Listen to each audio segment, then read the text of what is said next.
One cannot, even as president, use the public trust of high office for personal gain. The question here is not a dispute about the enormous power that a president has. The question is whether, in this case, there was an abuse of that power. Today, this very day, marks exactly 6 years since throngs of pro-Western Ukrainians spontaneously gathered on Kyiv's Independence Square to launch what became known as the Revolution of Dignity. While the protests began in opposition to a turn towards Russia and away from the West, they expanded over 3 months to reject the entire corrupt, repressive system that had been sustained by Russian influence in the country. Those events were followed by Russia's occupation of Ukraine's Crimean Peninsula, an invasion of Ukraine's eastern Donbas region, and an ensuing war that to date has cost almost 14,000 lives. Despite the Russian aggression over the past 5 years, Ukrainians have rebuilt a shattered economy, adhered to a peace process, and moved economically and socially closer to the West, toward our way of life. Earlier this year, large majorities of Ukrainians again chose a fresh start by voting for a political newcomer as president, replacing 80% of their parliament and endorsing a platform consistent with our democratic values, our reform priorities, and our strategic interests. This year's revolution at the ballot box underscores that despite its imperfections, Ukraine is a genuine and vibrant democracy and an example to other post-Soviet countries and beyond. I come before you as an American citizen who has devoted the majority of my life, 33 years, to service to the country that all of us love. From August 2016 until May 2019, I served as the U.S. ambassador to Ukraine. Did anyone at the State Department ever express concerns about your job performance? No. I have the highest regard for Ambassador Yovanovitch. I asked her to extend until the end of this year to get through the election cycle in Ukraine, and then Undersecretary Hale in March asked her to stay until 2020. Now, some in Ukraine probably disliked her efforts to help Ukraine root out corruption. Is that correct?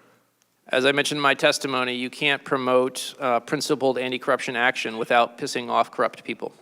Over the course of 2018 and 2019, I became increasingly aware of an effort by Rudy Giuliani and others, including his associates Lev Parnas and Igor Fruman, to run a campaign to smear Ambassador Yovanovitch and other officials at the U.S. Embassy in Kyiv.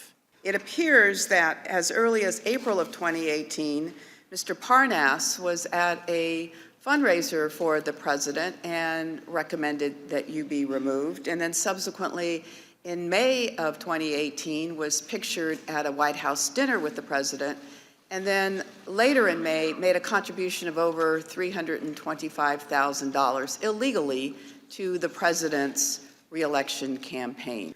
Does that help you understand a little bit more why this smear campaign was underway?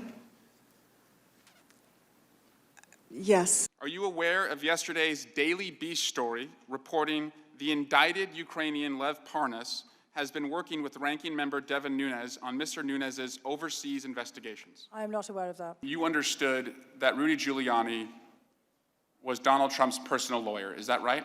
Yes, that's right. Are you familiar with Rudy Giuliani's quote in the New York Times describing himself as the lawyer saying, quote, "He basically knows what I'm doing, comma, sure, as his lawyer." Were you familiar with that quote? It sounds familiar. The chief agitators on the Ukrainian side of this effort were some of those same corrupt former prosecutors I had encountered, particularly Yuri Lutsenko and Viktor Shokin. They were now peddling false information in order to extract revenge against those who had exposed their misconduct. Yuri Lutsenko met Rudy Giuliani in New York on a private visit in January. They had a second meeting in February of earlier this year. You spoke to a minister in Ukraine who warned that when it came to Rudy Giuliani, you needed to, quote, watch your back. He said that Mr. Lutsenko was working with Mayor Giuliani through these two individuals, Mr. Parnas and Mr. Fruman, basically wanted to remove me from post. In early March 2019, The smear campaign against me entered a new public phase in the United States. And through the good offices of the former mayor of New York, Yuri Lutsenko gave an interview to John Solomon, then of The Hill, in early March, and the campaign was launched on March 20th. Resulted in a series of articles in The Hill. And just to summarize some of these allegations, there were, among others, 3 different categories. The attacks against you. There was another that included allegations of Ukrainian interference in the 2016 election. And then there was a third that related to allegations concerning Burisma and the Bidens. Is that accurate? Yeah. Did anyone in the State Department raise any concerns with you or express any belief in these allegations? No, I mean, people thought it was ridiculous. What Mr. Giuliani was saying was pretty explosive in any case. He was frequently on television making quite incendiary remarks, and that he was clearly pushing forward issues and ideas that would, probably come back to haunt us. And in fact, I think that that's where we are today. This is the president's son, Donald Trump Jr., who tweets, "We need more at Richard Grenell's," who's the ambassador to Germany, "and less of these jokers as ambassadors." And it's a retweet of an article referencing the allegations. A tweet here by President Trump himself on March 20th, which was the first day that one of these articles was published, that says, John Solomon, who's the author of the articles, "as Russia collusion fades, Ukrainian plot to help Clinton emerges," unquote, at Sean Hannity at Fox News. Were you aware whether they received attention on primetime television on Fox News as well? Yes. But back on May 6th, when asked about a news report about the role of former Vice President's son on Burisma, President Trump told Fox News that it was, and I quote, "a major scandal, major problem." Ambassador Yovanovitch, as we sit here testifying, the president is attacking you on Twitter. Everywhere Marie Yovanovitch went turned bad. She started off in Somalia. How did that go? What effect do you think that has on other witnesses' willingness to come forward and expose wrongdoing? Well, it's very intimidating. The barrage of allegations directed at Ambassador Yovanovitch, a career ambassador, is unlike anything I have seen in my professional career. It was not clear to us why this was happening or why people weren't standing up for her. I had already brought to Ambassador Bolton's attention the shameful way in which Ambassador Yovanovitch was being smeared and attacked. And I'd asked if there was anything that we could do about it. And Ambassador Bolton had looked pained, basically indicated with body language that there was nothing much that we could do about it. And he then, in the course of that discussion, said that Rudy Giuliani was a hand grenade that was going to blow everyone up. In the face of this smear campaign, did colleagues at the State Department try to get a statement of support for you from Secretary Pompeo? Yes. Were they successful? No. And Secretary Pompeo was aware of her situation. Is that correct? Yes, I briefed him the next day. You testified around the same time. He made 2 phone calls to Rudy Giuliani. Is that right? That's correct. Did you expect them to have your back? Yes. And were you surprised when you found out they weren't gonna? Not at that point anymore. I was then abruptly told, just weeks later in late April, to come back to Washington from Ukraine on the next plane. And I asked her why. And she said she wasn't sure, but there were concerns about my security.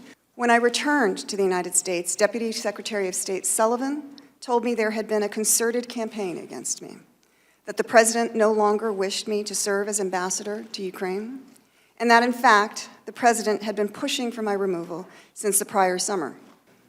But in your 33 years as a Foreign Service officer, have you ever heard of a president of the United States recalling another ambassador without cause based on allegations that the State Department itself knew to be false? No.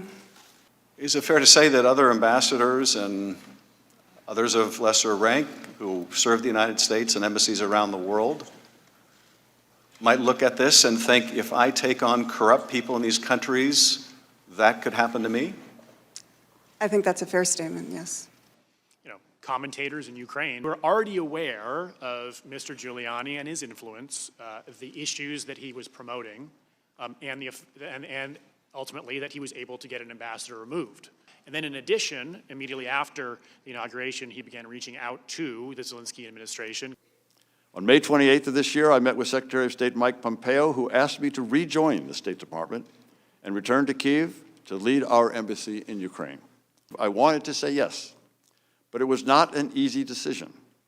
The former ambassador, Masha Ivanovich, has been treated poorly. I could be effective only if the U.S. policy of strong support for Ukraine were to continue.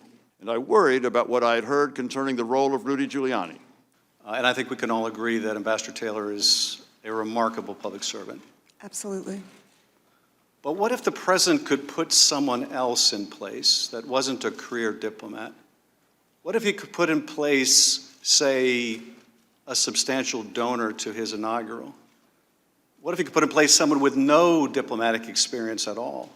What if he could put in place someone whose portfolio doesn't even include Ukraine? Might that person be willing to work with Rudy Giuliani in pursuit of these investigations? Yeah, maybe. That's exactly what happened, wasn't it? Yes. Isn't it the case that your departure and the 1 month gap between the time you left and when Ambassador Taylor arrived provided the perfect opportunity for another group of people to basically take over Ukraine policy? Isn't that right? Yeah. And in fact, you flew home from Kiev on the same day as the inauguration of Ukraine's new president? That's true. On April 21st, Volodymyr Zelensky won the Ukrainian presidential election. On April 23rd, the vice president called to congratulate President-elect Zelensky. During the call, which I participated in, the vice president accepted an invitation to attend President-elect Zelensky's upcoming inauguration, providing that the scheduling worked out. The April 21st call, that is the first call between President Trump and President Zelensky. Following that call, Ms. Williams, was your understanding that the president wanted the vice president to attend the inauguration in Kyiv? Yes, that was my understanding. I myself and many others at the NSC and in the State Department were quite keen, very eager to have Vice President Pence go to Ukraine to represent the United States government and the president. And is that also your recollection, Mr. Holmes, that you wanted Vice President Pence to attend? Yes, sir, and we understood that was the plan. I want to point to a New York Times article from last week that says that Lev Parnas' attorney, you've heard of this gentleman, Lev Parnas, an associate of Rudy Giuliani, who's Only what I've read very recently. he's recently indicted. Yeah. Mr. Parnas told a representative of the incoming government, the Zelensky government, that it had to announce an investigation into Trump's political rival, Joseph R. Biden, and his son, or else Vice President Mike Pence would not attend the swearing-in of the new president, and the United States would freeze aid. On May 13th, an assistant to the vice president's chief of staff called and informed me that President Trump had decided that the vice president would not attend the inauguration in Ukraine.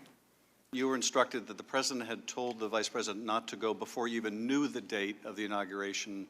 Is that correct? Yes, that's correct.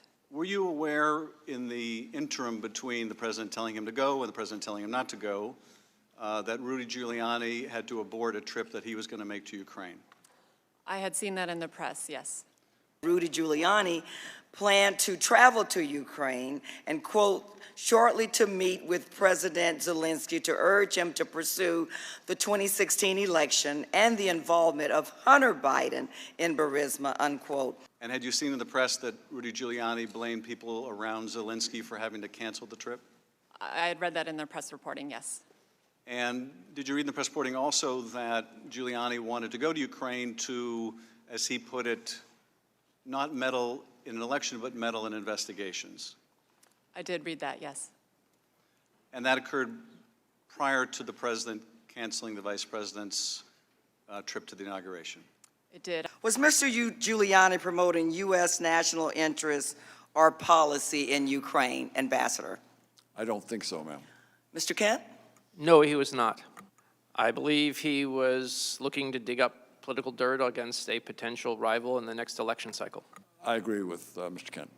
As Mr. Giuliani told the New York Times, my only client is the President of the United States. He's the one I have the obligation to report to, tell him what happens.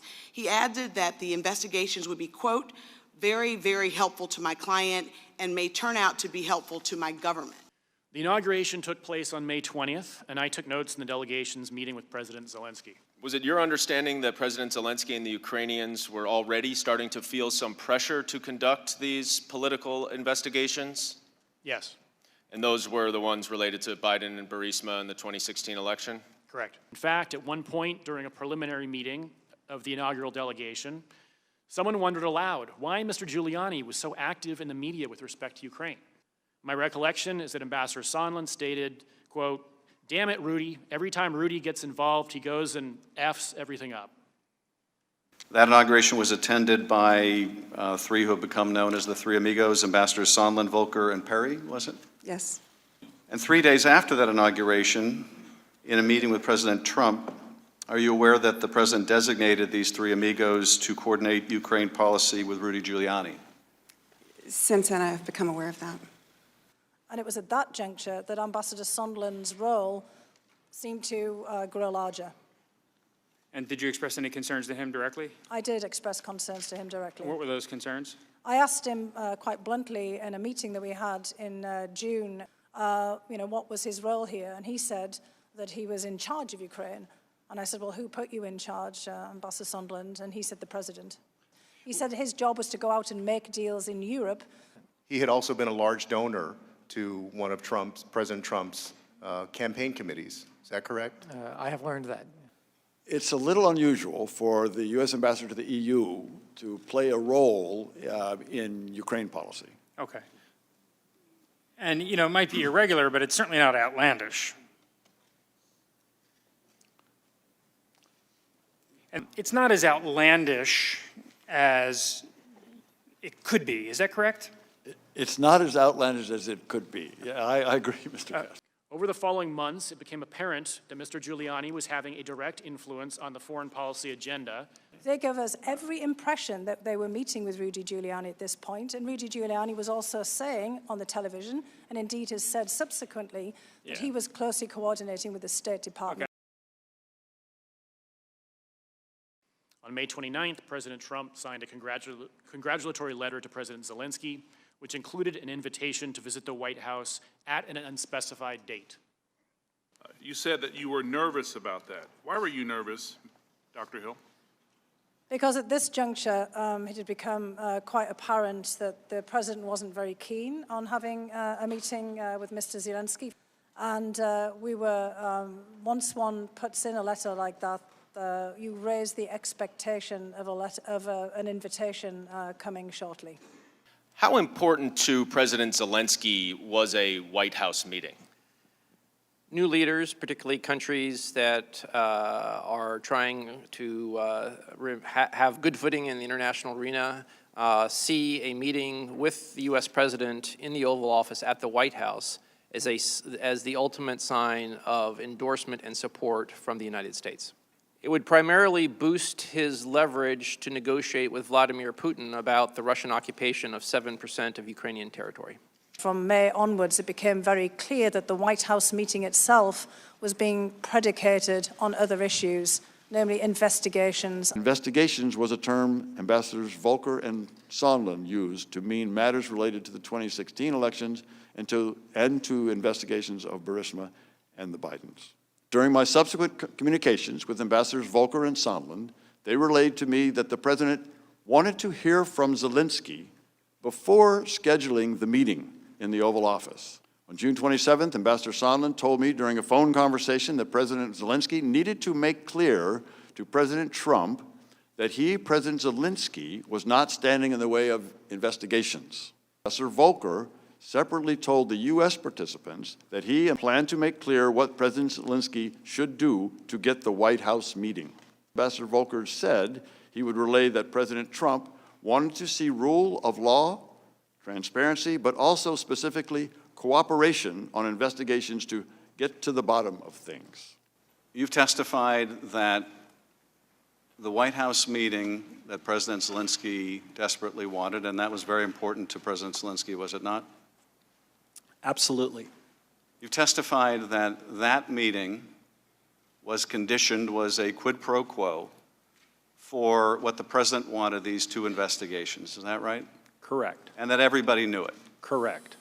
These emails show that the leadership of the State Department, the National Security Council, and the White House were all informed about the Ukraine efforts from May 23rd, 2019, until the security aid was released on September 11th, 2019.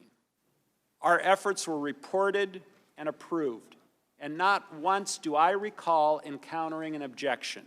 Based on the President's direction, we were faced with a choice. We could abandon the efforts to schedule the White House phone call and a White House visit between Presidents Trump and Zelensky, which was unquestionably in our foreign policy interest, or we could do as President Trump had directed and talk with Rudy. Now, that White House meeting was going to be an official meeting between the two presidents, correct? Presumably. It would be an Oval Office meeting, hopefully? A working meeting, yes. A working meeting, so an official act, correct? But he had to get those two investigations if that official act was going to take place, correct? He had to announce the investigations. He didn't actually have to do them, as I understood it. The State Department's role is to promote U.S. policies overseas, not to help the current president win re-election. Is that correct, Mr. Kent? All federal government employees are subject to the Hatch Act, and our actions are supposed to be promoting policy and not involved in partisan politics. Ambassador Taylor? I agree. Was investigating President Trump's political opponents a part of those necessary reforms? Was it on that list of yours, sir, or indeed was it on any list? No, they weren't. Also on June 28th, while President Trump was still not moving forward on a meeting with President Zelensky, he met with Russian President Putin at the G20 summit in Osaka, Japan, sending a further signal of lack of support to Ukraine. On July 3rd, I learned that the Office of Management and Budget had placed a hold on a tranche of security assistance designated for Ukraine. I and others sat in astonishment. The Ukrainians were fighting Russians and counted on not only the training and weapons, but also the assurance of U.S. support. All that the OMB staff person said was that the directive had come from the President to the Chief of Staff to OMB. In an instant, I realized that one of the key pillars of our strong support for Ukraine was threatened. You certified that as far as it related to your duties, Ukraine had met the corruption concerns for the aid to be released. Is that right? Sir, the Defense Department certified. Were you aware of anyone in the national security community who supported withholding the aid? No. No one from the national security? None. No one from the State Department? Correct. No one from the Department of Defense? Correct. Ms. Cooper, did you understand that OMB, at the direction of the president, was the only roadblock? Yes, ma'am. I was advocating for a meeting of the cabinet-level principals with the president to explain why the assistance should go forward. Although I heard of attempts to discuss the issue with the president, I never received details about any conversations other than a status update that the hold had not been lifted.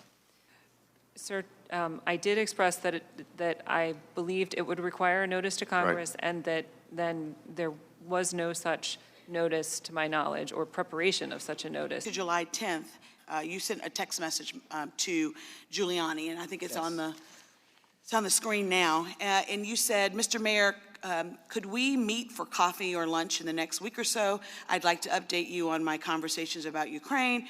I think we have an opportunity to get what you need. Did you say that? Is that an accurate? That is an accurate text message. July 10th meeting in the White House. Toward the end of this meeting, the Ukrainians raised their ongoing desire for an Oval Office meeting. Is that right? That's correct. And what happened after they did that?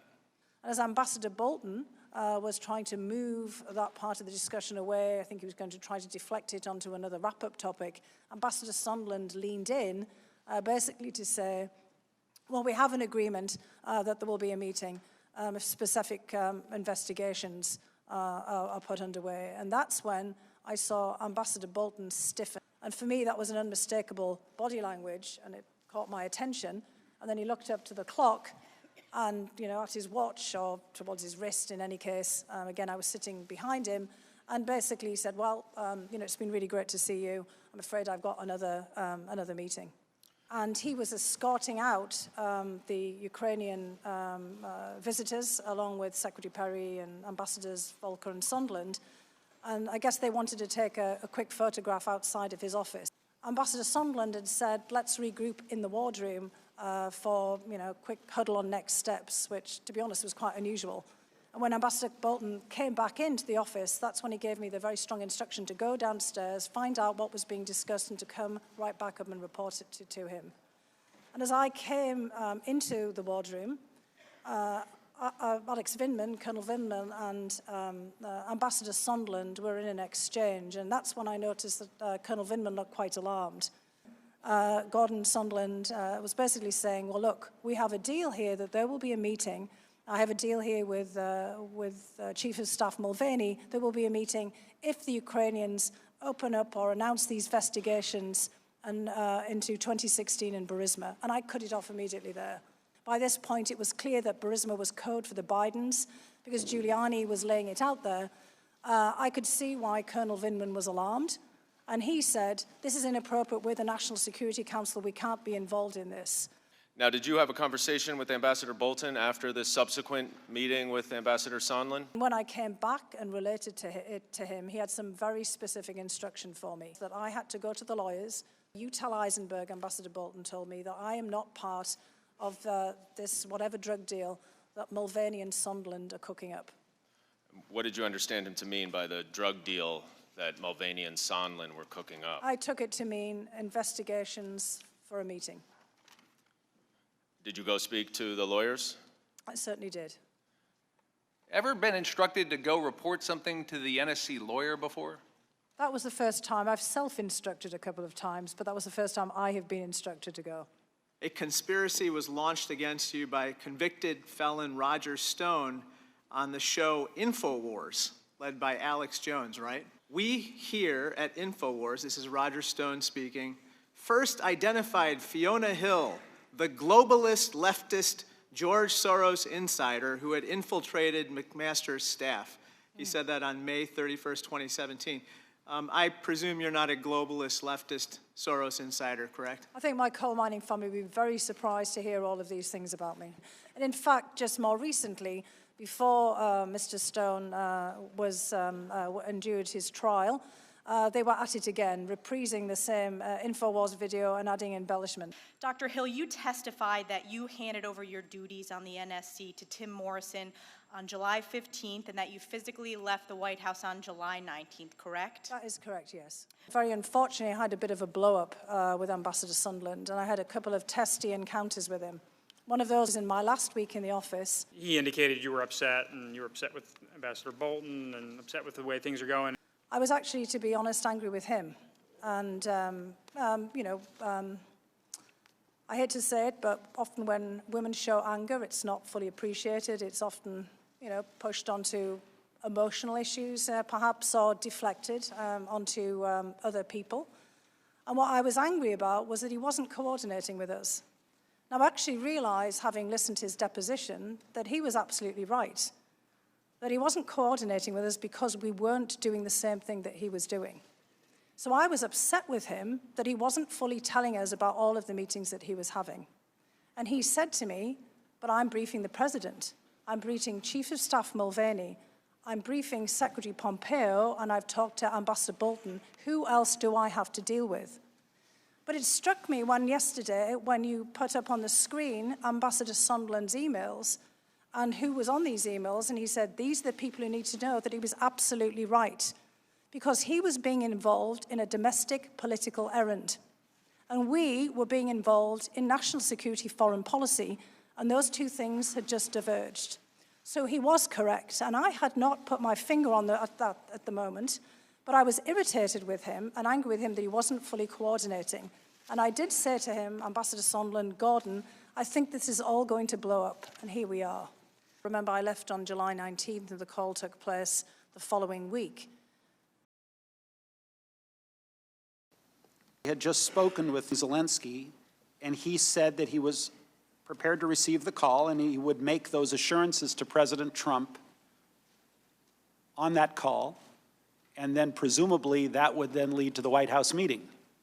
Right after you sent this email assuring the others that he will discuss the investigations and will turn over every stone, the Burisma and 2016 election investigations, Mr. Mulvaney responded that he asked to set up the call for the next day. Is that right?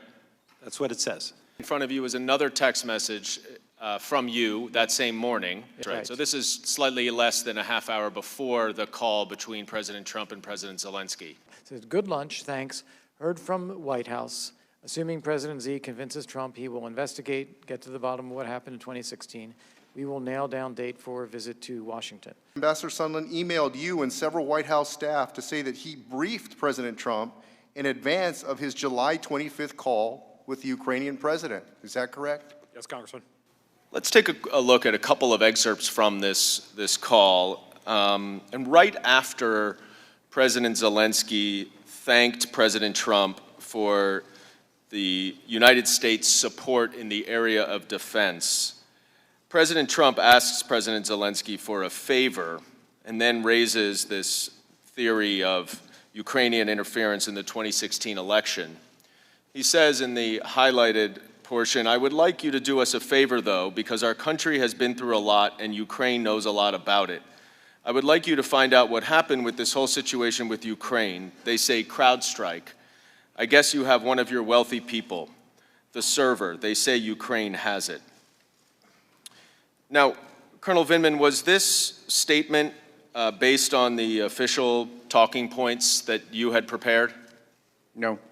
And was this statement related to the 2016 Ukraine interference in the 2016 election part of the official U.S. policy? No, it was not. Now, at the time of this July 25th call, Colonel Vindman, were you aware of a theory that Ukraine had intervened or interfered in the 2016 U.S. election? I was. Are you aware of any credible evidence to support this theory? I am not. Are you also aware that Vladimir Putin had promoted this theory of Ukrainian interference in the 2016 election? I am well aware of that fact. And ultimately, which country did U.S. intelligence services determine to have interfered in the 2016 election? It is the consensus of the entire intelligence community that the Russians interfered in U.S. elections in 2016. Isn't it also true that some of President Trump's most senior advisors had informed him that this theory of Ukraine interference in the 2016 election was false? That's correct. In this excerpt, the president said, the other thing, there's a lot of talk about Biden's son, that Biden stopped the prosecution, and a lot of people want to find out about that. So whatever you can do with the attorney general would be great. Biden went around bragging that he stopped the prosecution, so if you can look into it. It sounds horrible to me. Dr. Hill, this was, of course, one of the allegations that Rudy Giuliani was pushing. Is that right? That's correct. I've known former Vice President Biden for a long time. I know how he respects his duties of higher office, and it's just not credible to me. And in fact, removing that corrupt prosecutor general was part of the United States anti-corruption policy. Isn't that correct? That's correct, and not just us, but all of our allies and other institutions that were involved in Ukraine at the time. And in fact, if he helped to remove a corrupt Ukrainian prosecutor general who was not prosecuting enough corruption, that would increase the chances that corrupt companies in Ukraine would be investigated. Isn't that right? One would think so. And that could include Burisma, right? Yes. In that same July 25th phone call, he said, Mr. Giuliani is a highly respected man. He was the mayor of New York City. a great mayor, and I would like him to call you. I will ask him to call you along with the Attorney General. Rudy very much knows what's happening, and he is a very capable guy. And after this, President Trump then mentions Mr. Giuliani twice more in that call.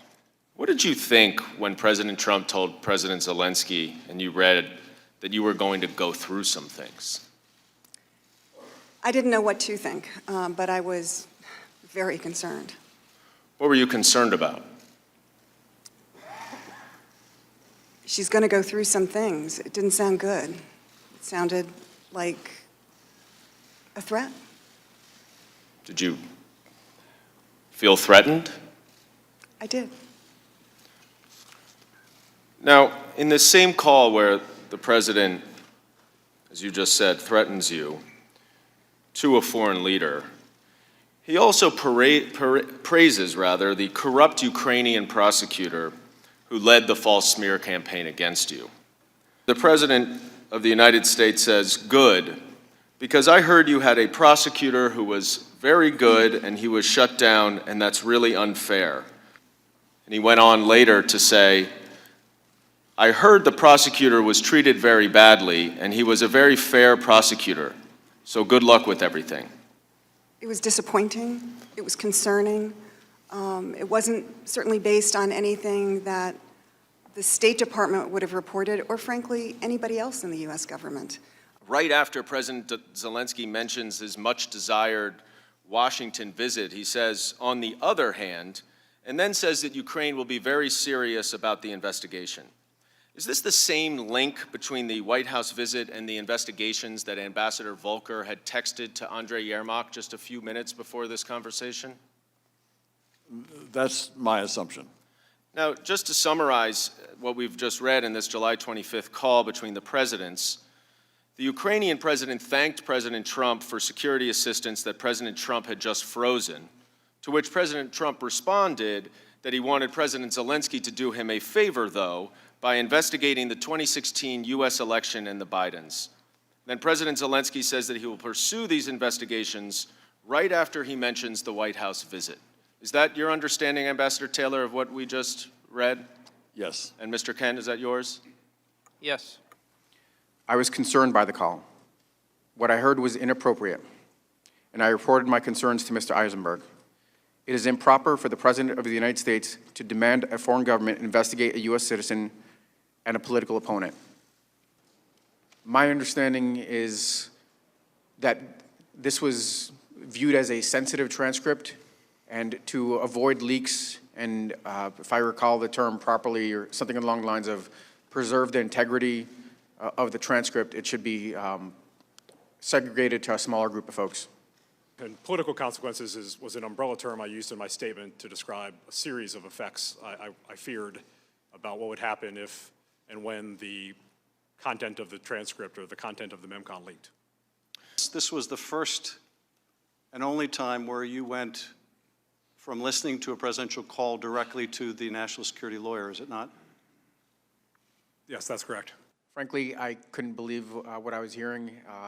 It was probably an element of shock that maybe in certain regards my worst fear of how our Ukraine policy could play out was playing out, and how this was likely to have significant implications for U.S. national security. And you went immediately and you reported it, didn't you? I did. Why? Because that was my duty. So when the president says now that he held up security assistance because he was concerned about rooting out corruption in Ukraine, that concern was not expressed in the 2 phone conversations that he had with President Zelensky earlier this year. Is that right? Correct. As early as July 25th, the same day President Trump spoke with President Zelensky on the phone and asked for this favor, the same day that President Zelensky thanked the United States for its military support and signaled it was ready to purchase more javelins. On that date, you got inquiries, your staff got inquiries from someone at the Ukrainian embassy who was concerned about the status of the military assistance. Is that correct? Sir, that's correct. I would say that specifically the Ukrainian embassy staff asked what is going on with Ukrainian security assistance. And did that connote to you that they were concerned that something was in fact going on with it? Yes, sir. What was the nature of the other inquiry on July 25th? Emails reflecting outreach to the State Department. So the Ukrainian embassy was also contacting the State Department to find out about its portion of military assistance? Yes, sir. The next day, July 26, 2019, the delegation then met with President Zelensky and several other senior officials. President Zelensky stated that during the July 25th call, President Trump had, quote, 3 times raised some very sensitive issues. Ambassador Sondland, who was to fly out that afternoon, stayed behind to have a meeting with Andriy Yermak, a top aide to President Zelensky. I explained to Mr. Yermak's assistant that I was supposed to join the meeting as the embassy's representative and strongly urged her to let me in, but she told me that Ambassador Sondland and Mr. Yermak had insisted that the meeting be one-on-one with no note-taker. When the meeting ended, the 2 staffers and I accompanied Ambassador Sondland. The 4 of us went to a nearby restaurant and sat on an outdoor terrace. During the lunch, Ambassador Sondland said that he was going to call President Trump to give him an update. While Ambassador Sondland's phone was not on speakerphone, I could hear the president's voice through the earpiece of the phone. Ambassador Sondland replied yes, he was in Ukraine, and went on to state that President Zelensky, quote, loves your ass. I then heard President Trump ask, so he's going to do the investigation. Ambassador Sondland replied that he's going to do it, adding that President Zelensky will do anything you ask him to do. I then took the opportunity to ask Ambassador Sondland for his candid impression of the president's views on Ukraine. In particular, I asked Ambassador Sondland if it was true that the president did not give an expletive about Ukraine. Ambassador Sondland agreed that the president did not give an expletive about Ukraine. I asked why not. And Ambassador Sondland stated that the president only cares about big stuff. I noted there was big stuff going on in Ukraine, like a war with Russia. And Ambassador Sondland replied that he meant big stuff that benefits the president, like the Biden investigation that Mr. Giuliani was pushing. The conversation then moved on to other topics. I briefed the call in detail to the Deputy Chief of Mission, went away for a week, come back, I refer to the call, and everyone is nodding. Of course that's what's going on. Of course the president is pressing for a Biden investigation before he'll do these things the Ukrainians want. There was nodding agreement. Everyone by that point agreed. It was obvious what the president was pressing for. Mr. Giuliani said he believed the Ukrainian president needed to make a statement about fighting corruption and that he had discussed this with Mr. Yermak. I followed up with Mr. Yermak, and he said that they would indeed be prepared to make a statement.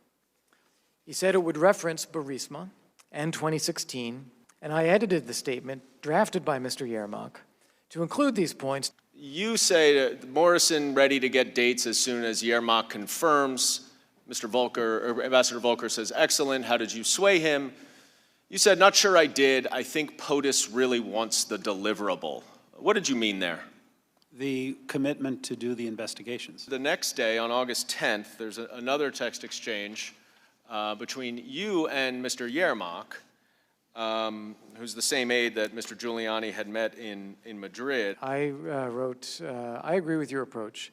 Let's iron out statement and use that to get date, and then President Zelensky can go forward with it.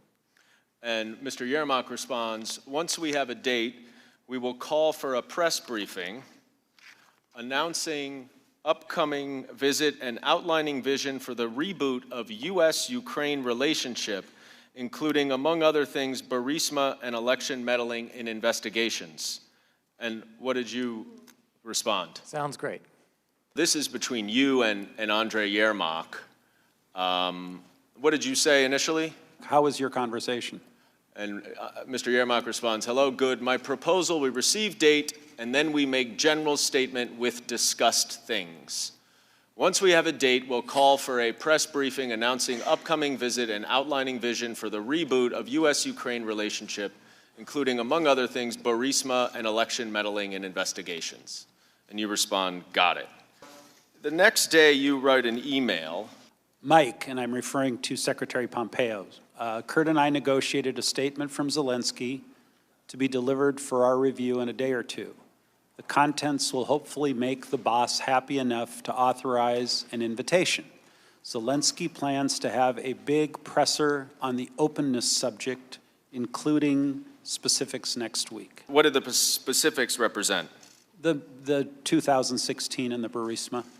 It says, "Hi, Andre, good talking. Following is text with insert at the end for the 2 key items.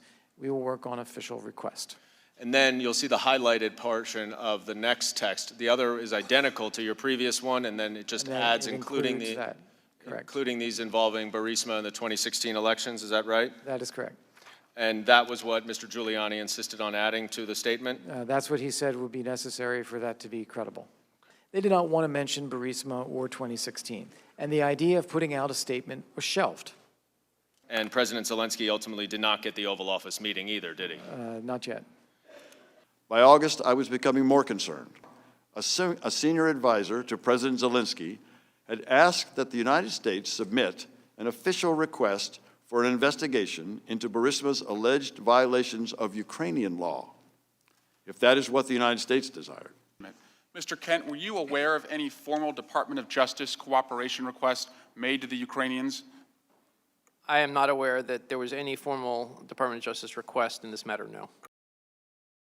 August timeframe, the Ukrainian embassy started to become aware of the hold on security assistance, and they were asking if I had any comment on that or if I could substantiate that. And that was before it became public, is that right? Yes. Sometime during the week of August 6 to 10, a Ukraine embassy officer told a member of my staff that a Ukrainian official might raise concerns about security assistance in an upcoming meeting. My staff recall having had meetings with Ukrainian embassy representatives during the month of August, and they believe that the topic came up. The delay of U.S. assistance was an all-or-nothing proposition in the sense that if the White House did not lift the hold prior to the end of the fiscal year, September 30th, the funds would expire and Ukraine would receive nothing. By mid-August, because the security assistance had been held for over a month for no reason that I could discern, I was beginning to fear that the long-standing U.S. policy of support for Ukraine was shifting. My concern deepened the next day on August 22nd during a phone conversation with Mr. Morrison. I asked him if there had been a change in policy of strong support for Ukraine, to which he responded, "It remains to be seen." He also told me during this call that the president doesn't want to provide any assistance at all. You met with Kurt Volker, I believe it was on August 20th. The hold on security assistance was still in place. You testified that Ambassador Volker told you that if he could get Zelensky to make a public statement, quote, that would somehow disavow any interference in U.S. elections and would commit to the prosecution of any individuals involved in election interference, it might lift the hold on security assistance. Is that correct? Sir, I believe that I testified that it was my inference that that would lift the hold on Ukraine's security assistance. And that was your inference because at the time you were talking about the hold on security assistance? That's correct. You wrote an email to Secretary Pompeo, directly to Secretary Pompeo. Mike, should we block time in Warsaw for a short pull-aside for POTUS to meet Zelensky? I would ask Zelensky to look him in the eye and tell him that once Ukraine's new justice folks are in place mid-September, Zelensky should be able to move forward publicly and with confidence on those issues of importance to POTUS and to the U.S. Hopefully that will break the logjam. And Secretary Pompeo responds to you 3 minutes later, yes. So once that new prosecutor was in place, then President Zelensky, should be able to move forward publicly and with confidence on those issues of importance to POTUS. What did you mean by those issues of importance to POTUS? Again, the 2016 election and Burisma investigation. So what did you mean here when you said logjam? Well, as I said to Chairman Schiff, I meant inclusively anything that was holding up moving forward on the meeting and the Ukraine-U.S. relationship. And what was holding that up? At that point, it was the statements about Burisma in the 2016 elections. But what was being held up? Well, the aid was being held up, obviously. Ambassador Bolton recommended that I send a first-person cable to Secretary Pompeo directly, relaying my concerns.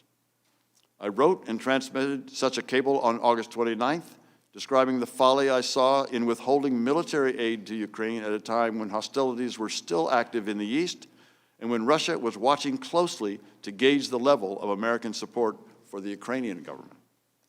The Russians, as I said at my deposition, would love to see the humiliation of President Zelensky at the hands of the Americans. I told the Secretary that I could not and would not defend such a policy. Although I received no specific response, I heard that soon thereafter, the Secretary carried the cable with him to a meeting at the White House focused on security assistance for Ukraine. The same day that I sent my cable to the Secretary, Mr. Yermak contacted me very concerned, asking about the withheld security assistance.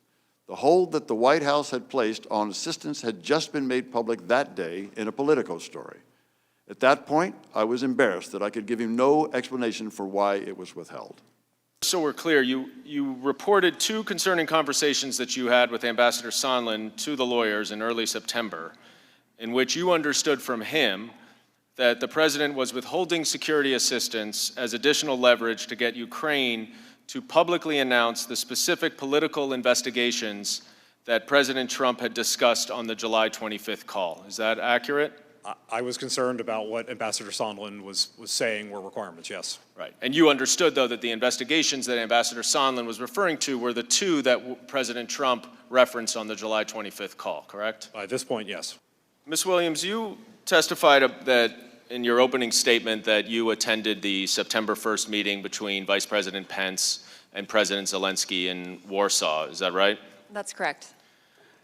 What was the first thing that President Zelensky asked Vice President Pence about at that meeting? President Zelensky asked the Vice President about the status of security assistance for Ukraine. President Zelensky explained that more than, or just equally with the financial and physical value of the assistance, that it was the symbolic nature of that assistance that really was the show of U.S. support for Ukraine. If the United States was holding the security assistance, is it also true then that Russia could see that as a sign of weakening U.S. support for Ukraine and take advantage of that? I believe that's what the President Zelensky was indicating. Now, after this larger meeting with Vice President Pence and President Zelensky, you testified at your deposition that you saw Ambassador Sondland immediately go over and pull Andrei Yermak aside and have a conversation. What did Ambassador Sondland tell you that he told Mr. Yermak? That the Ukrainians would have to have the Prosecutor General make a statement with respect to the investigations as a condition of having the aid lifted. And you told Ambassador Taylor about this conversation as well, is that right? I promptly reached out to Ambassador Taylor to schedule a secure phone.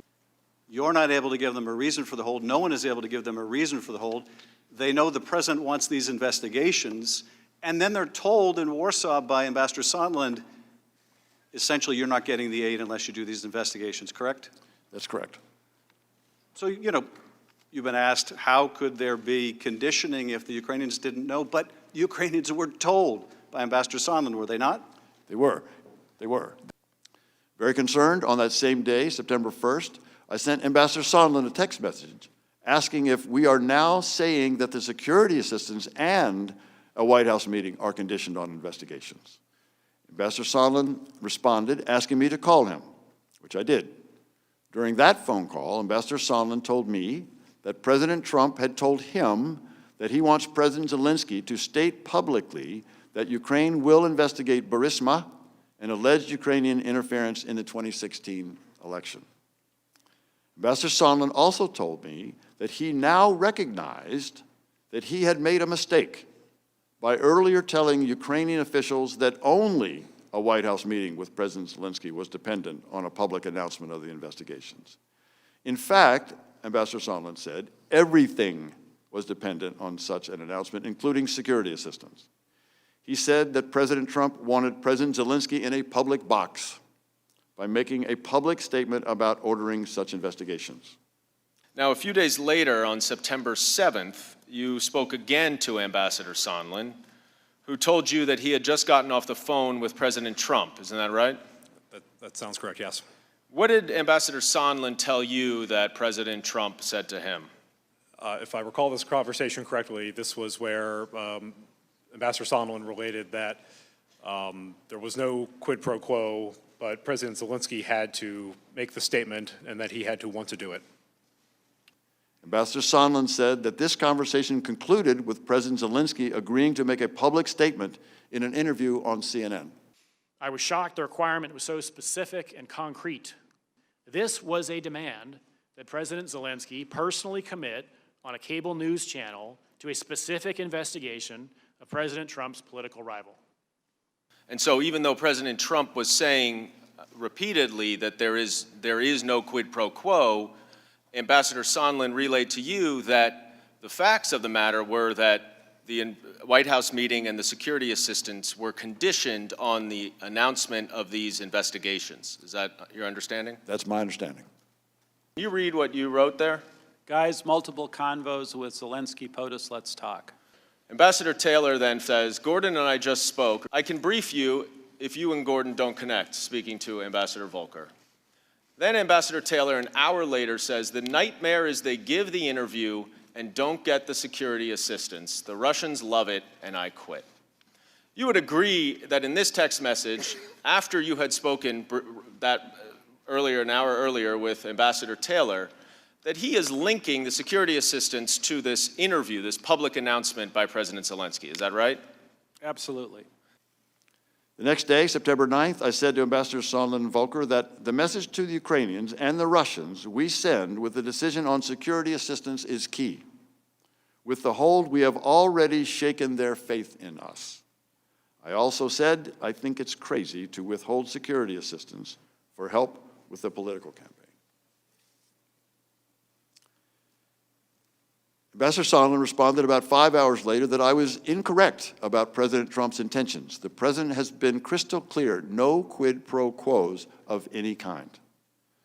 During our call on September 8th, Ambassador Sondland tried to explain to me that President Trump is a businessman. When a businessman is about to sign a check to someone who owes him something, the businessman asks that person to pay up before signing the check. Ambassador Volker used the same language several days later while we were together at the Yalta European Strategy Conference. I argued to both that the explanation made no sense. The Ukrainians did not owe President Trump anything, and holding up security assistance for domestic political gain was crazy, as I had said in my text message to Ambassador Sondland and Volker on September 9th. On September 11th, just before any CNN discussion or interview, the hold was released. They got caught. You're aware, aren't you, Ambassador, that 2 days before the aid was lifted, this inexplicable aid was lifted, Congress announced it was investigating this scheme. You're aware of that, aren't you, Ambassador? I am now, yes. The next day, I personally conveyed the news to President Zelensky and the Ukrainian foreign minister. And I again reminded Mr. Yermak of the high strategic value of bipartisan support for Ukraine and the importance of not getting involved in other countries' elections. But for literally an act of Congress, you couldn't have spent all the money. If we had not received the provision in the continuing resolution, we would have obligated 88%, but not the full amount. Right, which of course would be a violation of law to not spend money that Congress appropriated. Sir, I am not a lawyer, but that is my understanding. Do you remember discussing with Mr. Yermak Ukraine's intent to investigate their former president, Mr. Poroshenko? I cautioned Mr. Yermak to say that pursuing prosecution of President Poroshenko risks deepening the divisions in the country, exactly the opposite of what President Zelensky has said he wants to do. So Mr. Yermak said, well, what, you mean like asking us to investigate Clinton and Biden? I'm going to take us out some 30,000 feet for a minute and talk about cover-ups. But for the fact that the whistleblower came forward, we wouldn't know anything about this. but for the fact that the Inspector General of the CIA found it to be both urgent and credible, we wouldn't know anything about it. The White House has not released any documents whatsoever to this committee. So to you, Mr. Volker, thank you. But for the fact that you, as a private citizen with your own personal phone and your text messages with Mr. Giuliani and Mr. Sondland and Mr. Mayak and whomever else, but for those text messages that we've been putting up on the screen all day, we would have nothing. Nothing. And this cover-up would be complete. You realize when you came forward out of sense of duty that you were putting yourself in direct opposition to the most powerful person in the world. Do you realize that, sir? I knew I was assuming a lot of risk. And I'm struck by that word, don't worry, that phrase, do not worry, you addressed to your dad. Was your dad a warrior? He did serve. It was a different military, though. And he would have worried if you were putting yourself up against the President of the United States, is that right? He deeply worried about it because in his context, there was the ultimate risk. And why do you have confidence that you can do that and tell your dad not to worry? Congressman, because this is America. This is the country I've served and defended, that all of my brothers have served, and here, right matters. Thank you, sir. Yield back.